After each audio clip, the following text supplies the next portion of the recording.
বন্ধুরা, শ্রীমতী কিচেনে আপনাদের সকলকে স্বাগত। তো আমি আজকে বানাচ্ছি আমের আচার। তো আমার আচার বানানোর জন্য আমি আমগুলো পেড়ে নেব। কয়েকটা আম পেড়ে নেওয়ার জন্য একটা লাঠি নিয়েছি, সেটার মধ্যে তোড়া বেঁধে নিয়েছি। দেখুন আমি আম পাচ্ছি। তো এই যে দেখুন গাছে অনেক উঁচুতে আম। তো আমগুলো পেড়ে নেব। এই যে লাঠিটা নিয়েছি, লাঠিটা দিয়ে আমগুলো পেড়ে নেব। আম হয়েছে, আমাদের গাছে এবার বেশি আম হয়নি, কয়েকটা আমই হয়েছে। এই দেখুন আম পেড়ে নিয়েছি, কি সুন্দর। আমাদের আমগুলো বেশ বড় হয়েছে। এই আমগুলো দিয়ে আচার বানিয়ে নেব। আম পেড়ে নিয়েছি, চলুন আমগুলো কেটে ধুয়ে নিই। আমগুলো ভালো করে কেটে ধুয়ে নেব।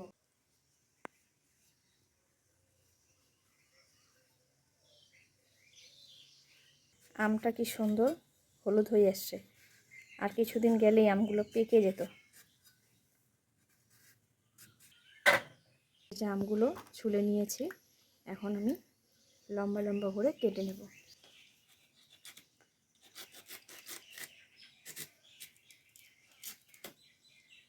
বীজ হয়ে গেছে।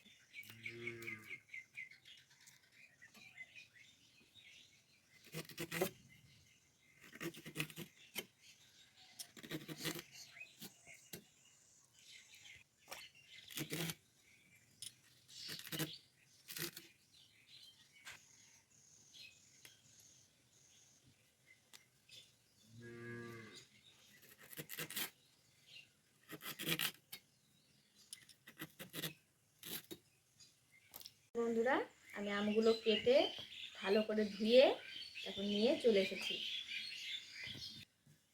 তো এই যে আমগুলোর মধ্যে এখন কিছুটা লবণ আর হলুদ দিয়ে মেখে ভালো করে রেখে দেব।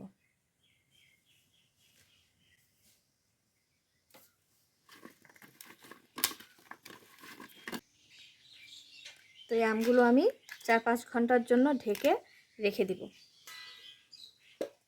এই যে আমি 4-5 ঘন্টা পরে আমগুলো নিয়ে চলে এসেছি। এই দেখুন আমের থেকে কতগুলো জল ছেড়েছে, দেখেছেন? লবণ হলুদ মাখিয়ে রাখার পরে কতগুলো জল বেরিয়েছে। তো আমি এই জলগুলো ফেলে দিয়ে আমগুলো একটু ধুয়ে নেব। তো এই যে আমি ধুয়ে নিয়ে চলে এসেছি। তো এগুলো একটু রোদে দিয়ে দেব।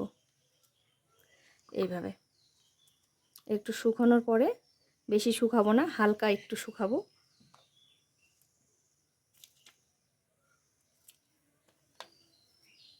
আপনাদের যদি রোদের সমস্যা থাকে, রোদ যদি না থাকে, ফ্যানের নিচেও শুকিয়ে নিতে পারেন।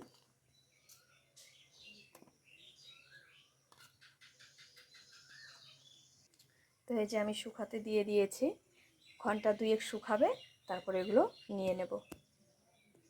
এই দেখুন আমি 2 ঘন্টা পরে নিয়ে চলে এসেছি। তো আমগুলো বেশি শুকায়ও নি, শুধু রসটা শুকিয়েছে, জলটা টেনে নিয়েছে। তো এইভাবে শুকিয়ে নিলে কি হয়, আচারটা অনেক দিন থাকে, নষ্ট হয় না। তো আচারে দেওয়ার জন্য এই মশলাগুলো আমি প্রথমে ভেজে নেব। নিয়েছি মৌরি, জিরে আর শুকনো লঙ্কা। যেহেতু মিষ্টি আচার বানাবো, এর জন্য বেশি কিছু মশলা দেব না। আপনারা চাইলে দিতে পারেন ধনিয়া,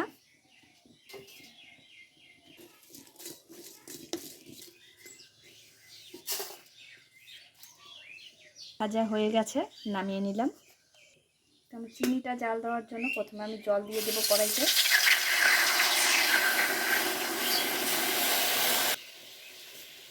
চিনি দিয়ে দেবো আমি এখন। তো আপনারা যেরকম মিষ্টি খাবেন সেই পরিমাণে চিনি দিবেন। আমরা যেহেতু আচারটা একটু বেশি মিষ্টি মিষ্টি খাবো, এর জন্য বেশি করেই চিনি দিয়ে দিলাম। তো আমার চিনিটা অনেকটা জাল হয়ে আসছে, এখন আমি আমগুলো এর মধ্যে দিয়ে দেব।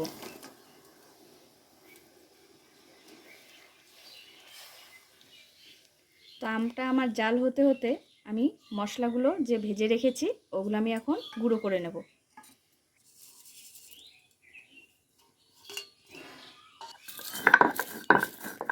বেশি গুঁড়ো করব না, হালকা গুঁড়ো করব।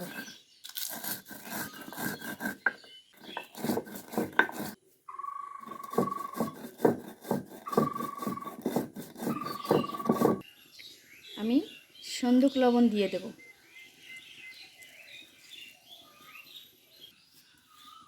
তো আমি একদম গুঁড়ো করব না, এরকম দানা দানা ভাবে গুঁড়ো করে নেব। এই যে আমার গুঁড়ো করা হয়ে গেছে, নামিয়ে নেব।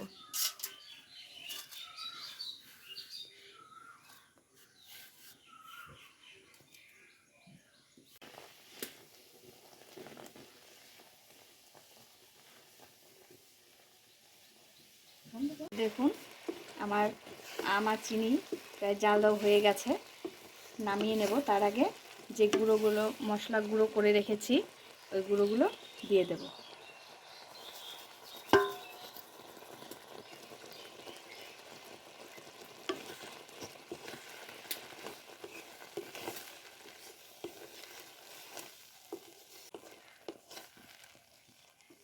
আমার হয়ে গেছে, আমি এখন নামিয়ে নিচ্ছি। দেখুন কি সুন্দর হয়েছে আচারটা।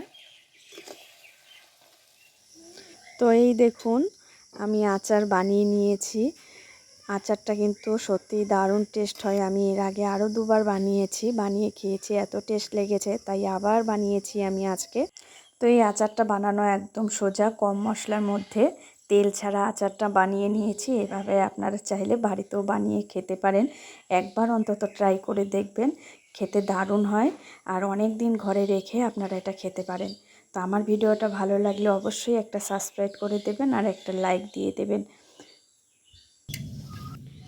তো দেখুন কি সুন্দর রসালো হয়েছে আচারটা।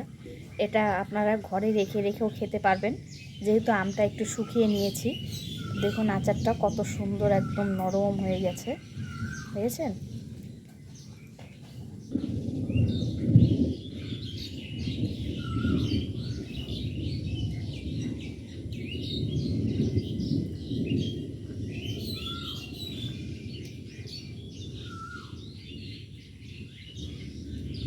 আমার ক্যামেরাম্যানের হয়তো জিভে জল চলে আসছে। তো বন্ধুরা আমি এখানেই রেখে দেবো। দারুণ, আমার ক্যামেরাম্যানকে দিতে হবে না।